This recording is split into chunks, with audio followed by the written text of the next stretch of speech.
Менің есімім Айнаш.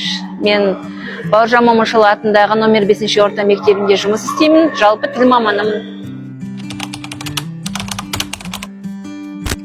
3 сөзбен жауаптымын. Мақсатыма жетуге дайынмын. Тағы не айтайын? Ақылдымын.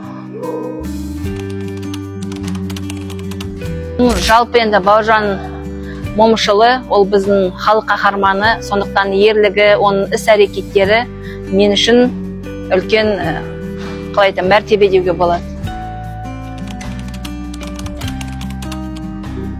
Жалпы енді Бауыржан атамыздың кітаптары көп, сондықтан сол кітаптарды алып оқыса, мен ойымша жастардың болашағы зор болады деп ойлаймын.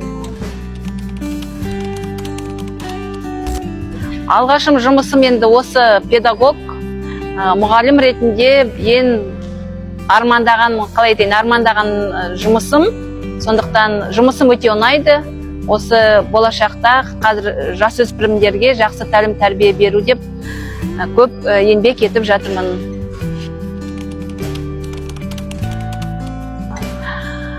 Әрине, кез келген қазақстандық тұлға өз еліне, өз жұртына, өз отанына роль атқару керек. Сондықтан қазіргі таңда біз жас сарбаз мырзаларды тәрбиелеп, оқып, тәлім тәрбие беріп жатырмыз. Сондықтан біздің міндетіміз осындай үлкен, жауапты. Күш білімде,